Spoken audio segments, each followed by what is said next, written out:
सब्जी का सुनाई देगा पर्चा पड़ सको बच्चे का और कोई बात दो रुद्राक्ष वो है पहले नंबर पर 5 मुखी रुद्राक्ष। क्यों? शिव पंचानंद है। भगवान शंकर का एक मुख अघोर मुख है। अघोर मुख, अघोर मुख का मतलब है कि उनको क्रोध नहीं आता।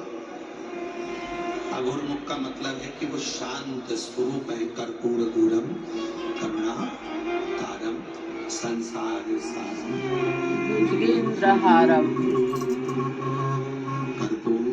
गौरम करुणावतारम संसारसारम भुजगेन्द्रहारम सदा वसन्तं हृदयारविन्दे भवं भवानी सहितं नमामि। जैसे आरती होने के बाद में कर्पूर गौरम जब हम गाते हैं और उसमें कपूर को अग्नि में डालते हैं, कपूर को अग्नि में दिया जाता है। आपको सबको कथा में हमने पहले भी वर्णन किया कि कपूर किसका प्रतीक है। श्वेत घोड़ा जो आरती के बाद में कपूर लगाया जाता है वो किसका प्रतीक है? यदि आपने पूर्व में शिव पुराणों को सुना होगा तो उसमें हमने वर्णन किया है। पूर्व में अश्वमेध यज्ञ होते थे। अश्वमेध यज्ञ का जो अश्व होता था वो पूरा दिग्विजय करने जाता था, फिर वो अश्व आता था और उस अश्व को अग्नि की साक्षी में दिया जाता। अब आज का व्यक्ति तो इतने सारे अश्वमेध यज्ञ नहीं कर सकता। आज के व्यक्ति के पास टाइम भी नहीं है तो वो यज्ञ भी बड़ी मुश्किल से कर पाता है, हवन में भी बड़ी मुश्किल से बैठ पाता है। अश्वमेध यज्ञ का पुण्य कैसे प्राप्त हो? तो भगवान राम जी ने अपने गुरु विश्वामित्र जी से ये पूछा था कि हमें, वशिष्ठ बाबा से पूछा था कि हमें अश्वमेध यज्ञ का फल रोज प्राप्त हो। हम अश्वमेध यज्ञ तो एक ही बार करें पर उसका फल रोज प्राप्त हो, उसके लिए क्या करना चाहिए? तो वशिष्ठ बाबा ने, विश्वामित्र जी ने उस अश्वमेध यज्ञ के अश्व को कपूर बना दिया और उस यज्ञ कुंड में छोड़ा। तो कहा वशिष्ठ बाबा ने और विश्वामित्र जी ने, जब संसार का मनुष्य अपने घर में नित्य आरती करता है, विशेष आरती में जब कपूर की आरती करेगा तो उसको अश्वमेध यज्ञ का फल उसी क्षण प्राप्त होगा। अश्वमेध यज्ञ का फल प्राप्त करने के लिए हम रोज आरती के बाद थोड़ा सा कपूर लगा देते हैं और हम बड़े प्रेम से गाते हैं कर्पूर गौरम करुणावतारम। अश्वमेध यज्ञ का फल।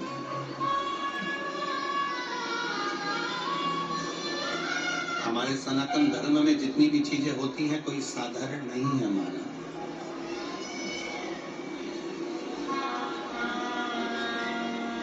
हमारे सनातन धर्म में जितनी भी चीजें हैं, हाथ में अगर हम मोड़ी बांध रहे हैं, लाल लच्छा बांध रहे हैं, नाड़ा बांध रहे हैं, वो लाल पीला धागा बांध रहे हैं, क्यों बांधते हैं?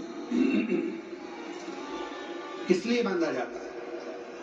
उसको बांधने का केवल एक कारण होता है कि हम किसी दूसरे के बंधन में ना पड़ जाएं, तो वो बंधन बांधा।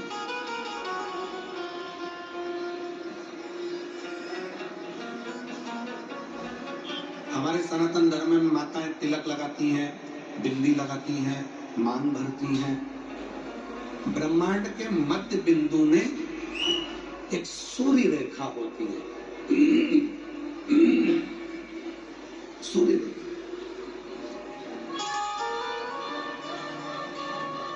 सूर्य का रंग होता है लाल और सूर्य का रंग लाल होता है।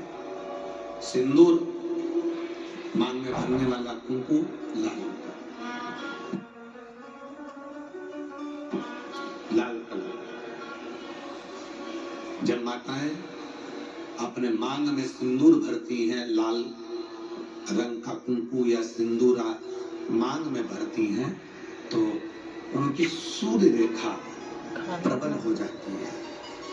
और यदि कोई माता पढ़ी लिखी भी नहीं होती है, कुछ भी ना पढ़ी लिखी है, तो भी अपने बच्चे को पढ़ाने की सामर्थ्यता उसमें तुरंत प्रकट हो जाती है। तो पढ़ा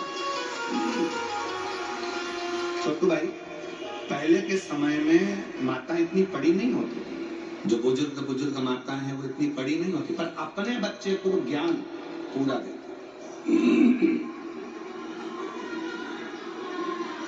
अपने बच्चे को विद्वत्ता पूरी देते, विद्वत्ता ज्ञान पूरा देते।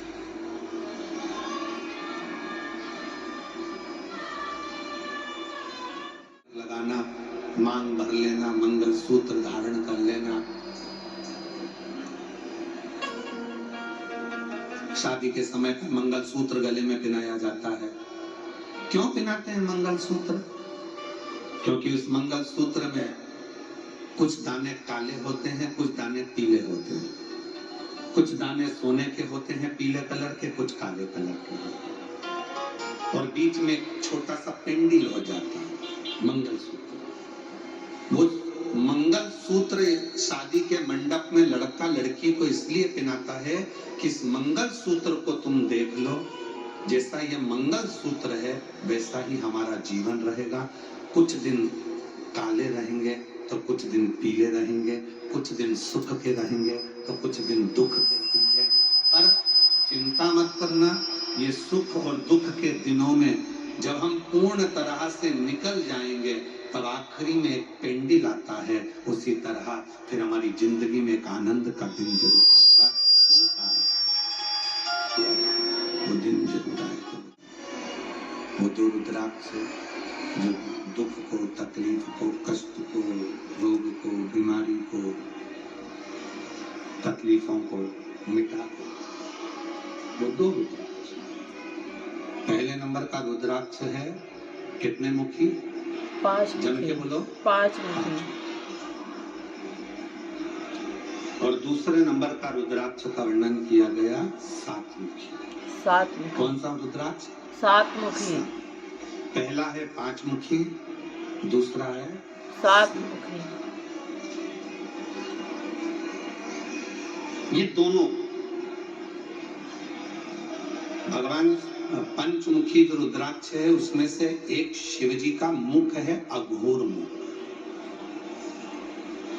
अघोर मुख कहते हैं तो वो अपने आप सिद्ध ही है और सिद्ध ही रहता है। भगवान का नाम जाप करके धारण तो करें। अपना ना होता है अघोर। अघोर एक अघोरेश्वर महादेव।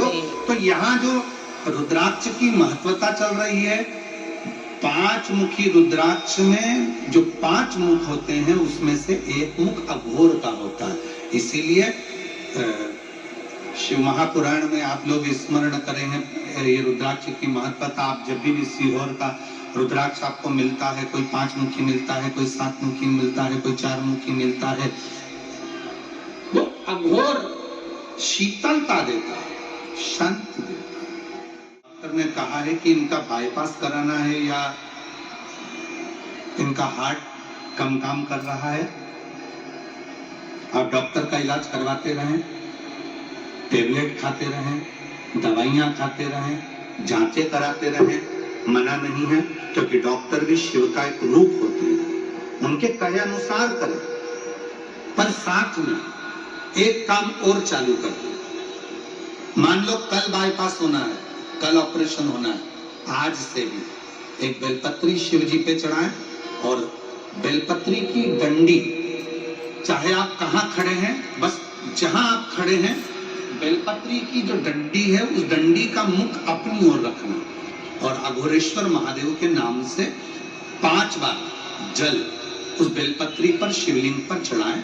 कटोरी में उस जल को झेल कर ले आए और अघोरेश्वर महादेव का नाम लेकर उस जल को जिसका बाईपास हो रहा है, हार्ट काम नहीं कर रहा, उसको थोड़ा थोड़ा 5 बार पिला दें और दूसरे दिन फिर डॉक्टर को बोले कि एक बार जांच करो, बाबा चाहेगा तो उसका हार्ट काम करना प्रारंभ कर दिया। अघोरेश्वर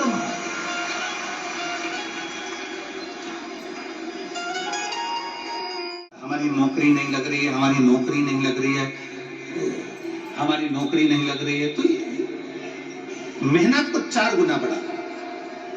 अभी तक जितनी पढ़ाई करते थे उसको 4 गुना बढ़ा, अभी तक जितना परिश्रम करते थे उसको 4 गुना बढ़ा, और फिर एग्जाम के लिए बैठो।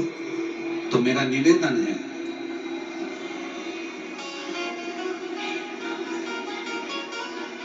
कभी तुम्हारे पास में अगर रुद्राक्ष है सीहोर का, तो उस रुद्राक्ष पर तुम्हारे घर में अगर अलोनी भस्म कहते हैं, तुम्हारे यहाँ गोबर के कंडे को क्या कहते हैं? छेना। गोबरी, छेना कहते हैं। छाड़, छेना।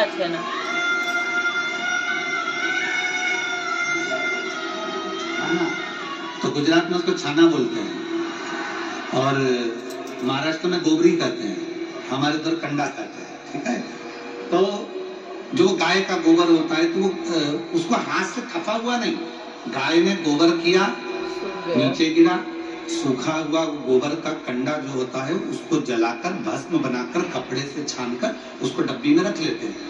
जब ऐसा लग रहा है कि मेरा ये काम हो ही नहीं रहा, अटक रहा है, तो सोमवार की अष्टमी जब पढ़े तो वो थोड़ी सी जो भस्म है वो उस रुद्राक्ष पर 5 मुखी पर अघोरेश्वर महादेव का नाम लेकर चढ़ा दी जाए, और उसी भस्म को खाकर, उसी भस्म का तिलक लगाकर यदि कार्य के लिए जाया जाए तो कार्य सफल होता ही है, उसमें अड़चन आ ही नहीं सकती।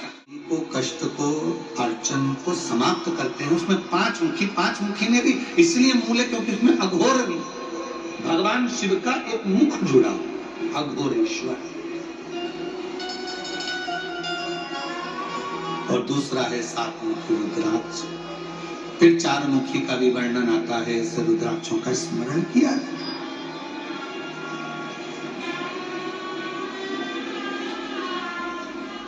कराओ, जो बोले वो करो, साथ में एक काम और करो। अशोक सुंदरी वाली जगह पर शांति, अशोक सुंदरी वाली जगह पर रुद्राक्ष को रखो। अगर 5 मुखी रुद्राक्ष सीहोर का यदि आपके पास में है तो वो रुद्राक्ष को अशोक सुंदरी वाली जगह, अशोक सुंदरी का स्थान आप लोगों को पहले भी बताया, ये शिवलिंग, ये जलाधारी, ये जल बह रहा है, बीच में जो स्थान है वो अशोक सुंदरी का स्थान है। राइट में गणेश जी, लेफ्ट में कार्तिकेय जी, जलाधारी पार्वती जी का हस्तकमल, शिवलिंग शंकर का स्वरूप, शिवलिंग के ऊपर जो जल गिरता है ऊपर से, जया, विषहरा, शामरीवारी, दौतली, देव, शंकर जी की 5 लड़कियां जल गिराती, बीच में अशोक सुंदरी का स्थान।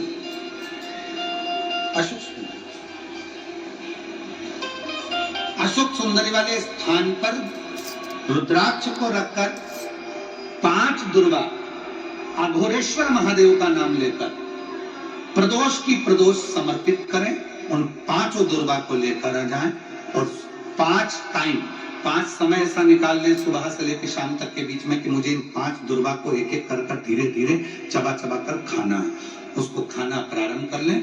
रुद्राक्ष अपने जो बांधते हो गले में रखें या अपने पास में रखें, और उस 5 दुर्गा को 5 प्रदोष कर लीजिए, और उसके बाद आपकी कमर में जो गैप है या दर्द है या नीचे नहीं बैठ सकते हो, धीरे धीरे उसमें आराम लगना प्रारंभ हो जाएगा। वो गुड़िया जो है अपनी जगह पर अघोरेश्वर महादेव का नाम ले, अघोरेश्वर।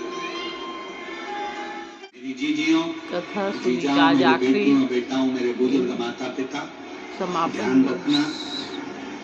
महापुराण की कथा में है जिसको सुना और कानों से निकाला, ये अपने पिता से की बात कहने का